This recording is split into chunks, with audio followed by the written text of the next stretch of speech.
굵기가 없네요. 오늘 이렇게 바쁘신 가운데 기자회견에 참석해 주신 언론인 여러분 그리고 지지자 여러분 감사드립니다. 지금 국기를 브리핑에 마련을 못해서 그냥 합시다. 그러면은 11시에서 패스가 30분 되면 점심시간이에요. 교수님과. 국민 의례를 생략하고 다만 기자회견문 낭독에 앞서서 먼저 그 세월호 참사 기억 주간입니다.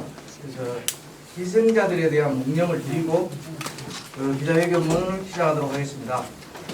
잠시 일어나 주시면 감사하겠습니다.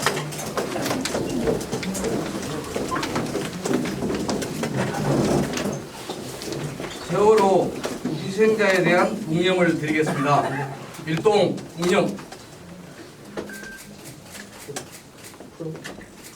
바로 앉아주시면 감사하겠습니다. 코로나 상황과 여러 가지 여건상 국민의례는 생략토록 하고 바로 박홍률 목포시장 예비 후보의 기자회견문 낭독이 있겠습니다. 국민 여러분, 목포 시민 여러분, 그리고 더불어민주당 당원 동지 여러분, 안녕하십니까? 이번 6일 목포시장 예비 후보로 출마한 박홍률입니다. 지난 8일 더불어민주당 비상대책위원회의 저에 대한 제명 처분에 대한 입장을 밝히기 위해서 오늘 이렇게 자리를 마련했습니다.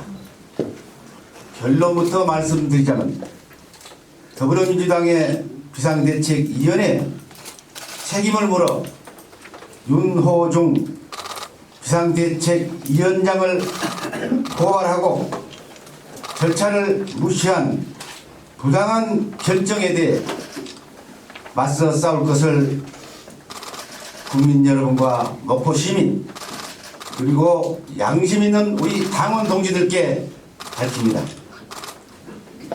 더불어민주당 비상대책위는 젠더폭력 신고 상담센터를 통해 접수된 사례로서 피해 여성에게 법적 대응을 예고했다는 또 언론 등을 통해서 반론 보도문을 뿌려서 언론에 보도하게 했다는 그러한 이유로 2차 가해하는 부분이 있다.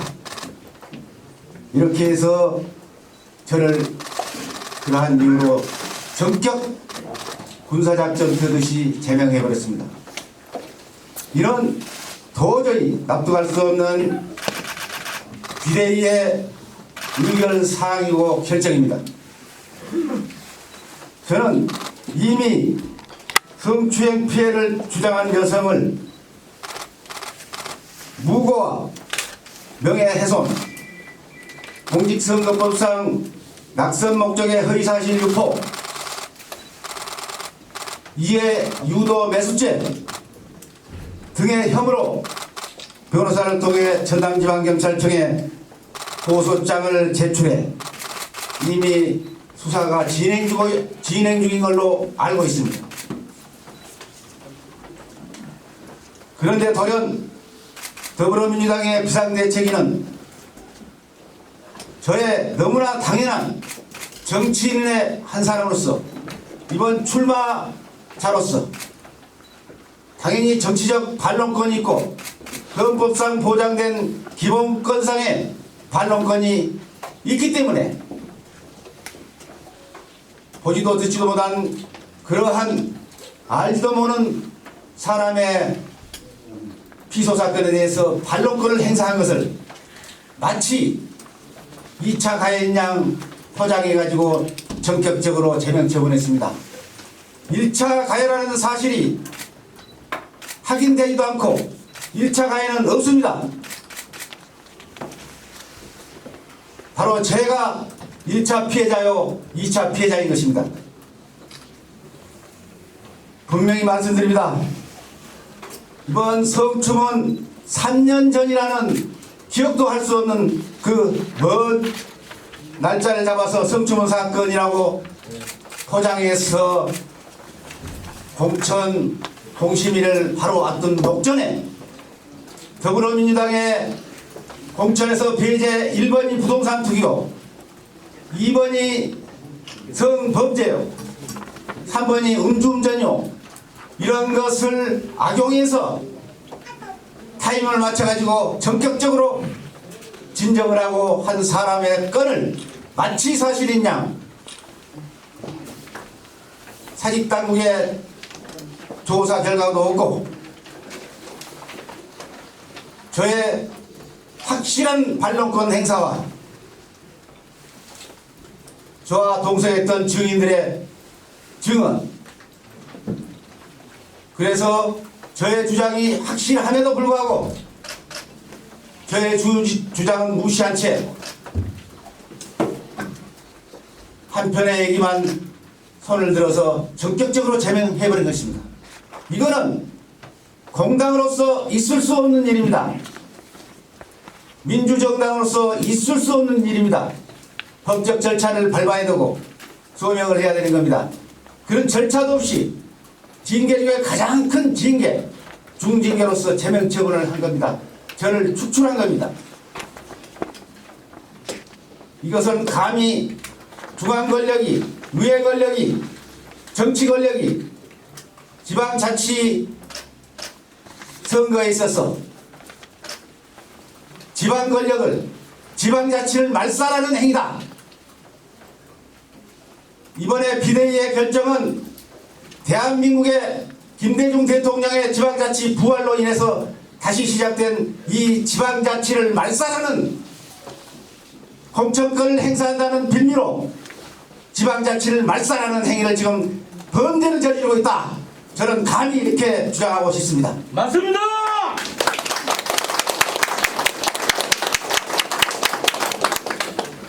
일방적으로 주장만 했지 아무런 증거도 근거도 없는 거짓 기소 사건입니다. 지금이라도 바로잡아 주시기 바랍니다. 긴급 비대위를 열어서 즉각적으로 바로잡아 주시기 바랍니다. 내일 4월 12일 내일이 전남지역 시장 군수에 대한 공천심사가 있습니다.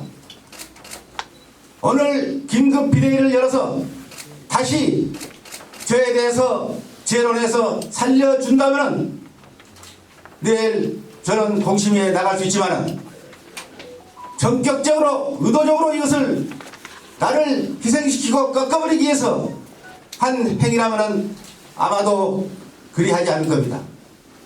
이것을 노린 지방 정치 권력과 중앙 정치 권력이 연계된 사안이라고 저는 감히 말씀드리고 싶습니다. 여러분 그렇지 않습니까? 맞습니다.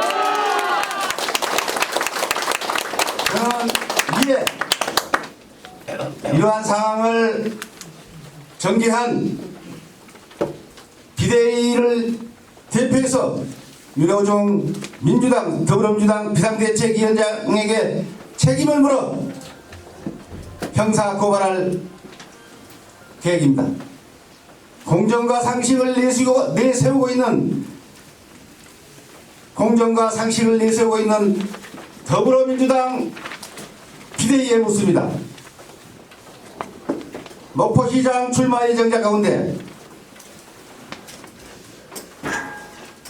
포상금 1,300만 원 지급까지 결정된 금품살포 혐의로 당선 무효형에 해당되는 사건을 비롯해 무려 3건이나 선거관리위원회로부터 고발당한 유력한 상대 후보에 대해서는 수수관관하고 모른 채 하고 있는 이유는 뭡니까?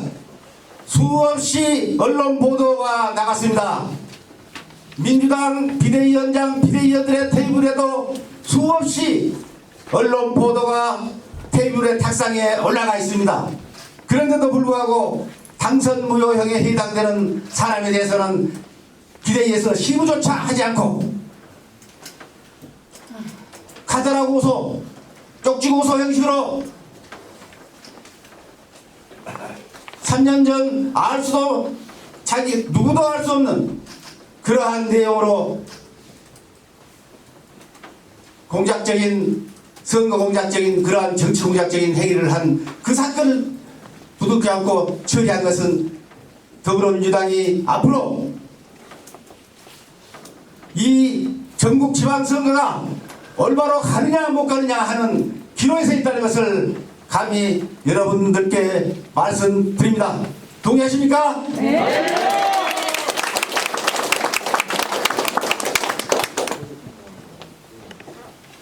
혹시 저를 열린민주당 출신이라는 이유로 또는 당내 중앙 정치 권력의 배경이 없어서 희생양으로 삼은 것이 아닌가 저는 의심을 갖습니다. 저는 열린민주당의 최고위원으로서 전라남도 도당위원장으로서 열린민주당을 창당한 창당 주역으로서 이번 대통령 선거에 임하기 전에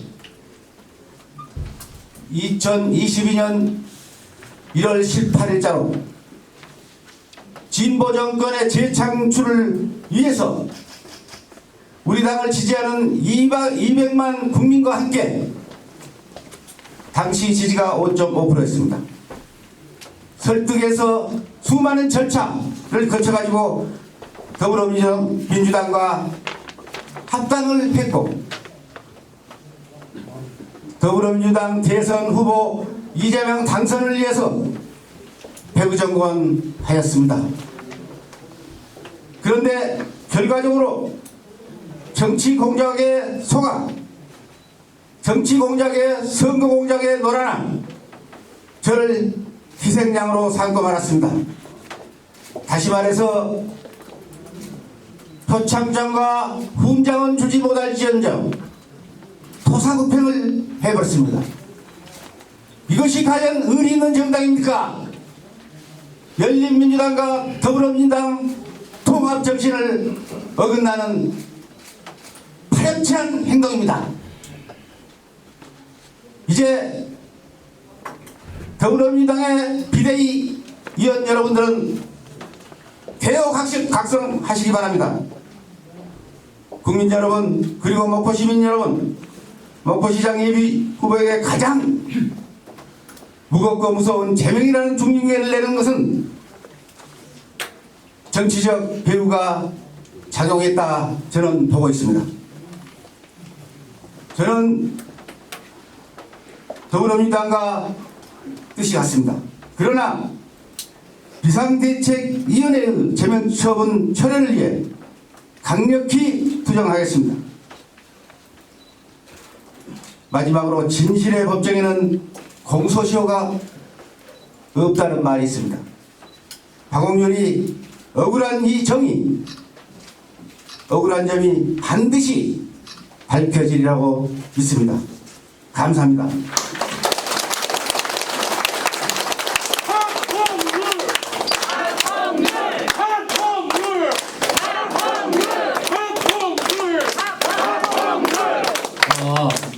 장례를 좀 정돈해 주십시오. 오늘 저 기자회견 자리이니만큼 좀 성숙한 자세로 좀 임해 주시면 감사하겠습니다.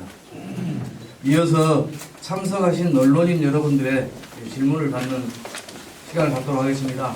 시간 관계상 2분 정도만 이렇게 받았으면 합니다. 예, 김성상 국제뉴스 기자님 질문해 주십시오. 육성으로. 예, 국제뉴스 김성상 기자입니다. 박홍렬 전 시장 후보가 많으신데요.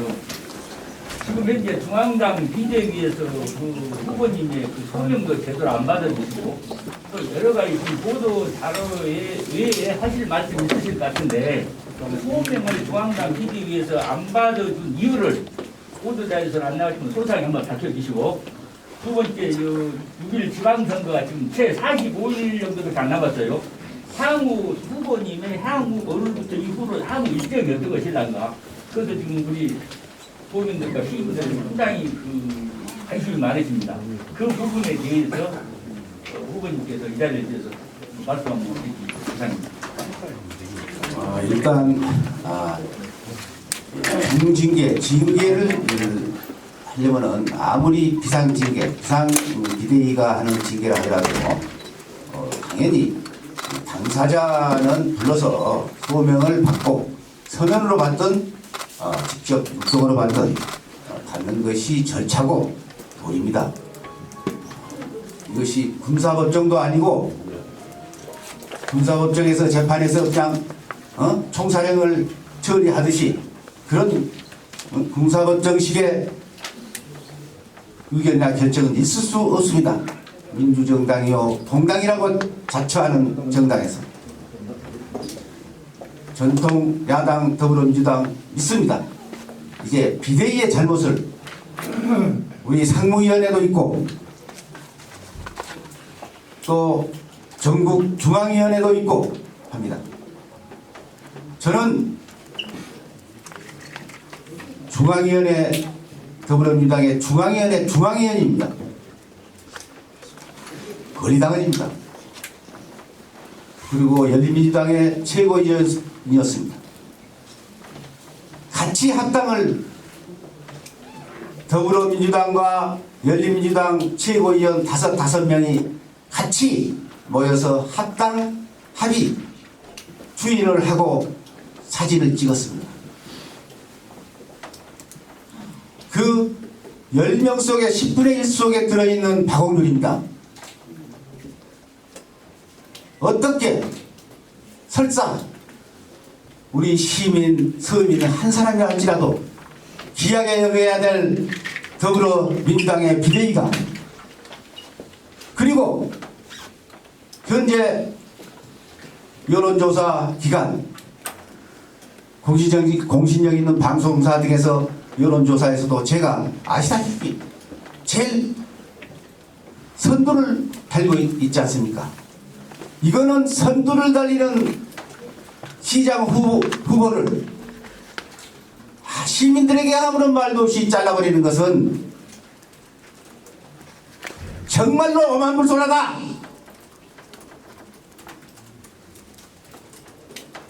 이렇게 어만불손해 가지고 이번 전국 지방선거에서 어떻게 이기려고 그런지 감히 걱정입니다. 발빠르게 이것이 잘못됐다고 생각하면은 바로 비대위를 긴급하게 야간에도 열어서 박홍률을 살려주는 의결로 다시 재의결해 주시기를 간곡하게 부탁드립니다. 그리고 저의 앞으로 정치적인 행보는 일단 기본적으로 비대위와 맞서서 투쟁하고 싸우고 시민들께 호소하고 그리고 시민들께 여쭤보고 시민들의 뜻에 따라서 앞으로 행보를 해나갈 것입니다. 다음 질문. 예, 박용화 기자님. 제가 질문하고자 하는 거는 그럼 후보님께서는 자신을 피해자라고 생각하시는지 그 부분에 있어서 한 말씀 해주십시오. 저는 비대위가 저를 2차 가해자라고 명명을 했지 않습니까? 2차 가해라는 턱을 씌워가지고 제명해버렸어요. 피소 사건에 대해서는 입증을 못하고 근거가 없고 또 동석했던 사람들이 전부 다 그런 사실도 없고 정황도 없고 박 시장이 당시에 박홍률 전 시장이 당시에 낙선해서 18년 6월 13일 낙선해서 19년 내내 재판받고 있었습니다.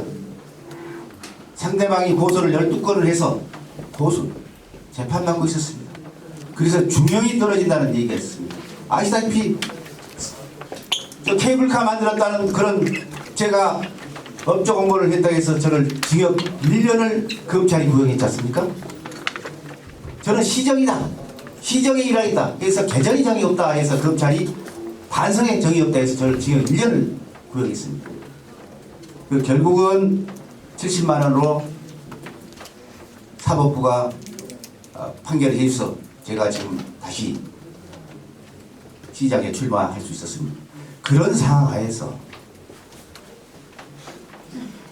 제가 야밤도 아니고 무슨 그 있을 수 없는 일 아닙니까? 제 성격 아시지 않습니까?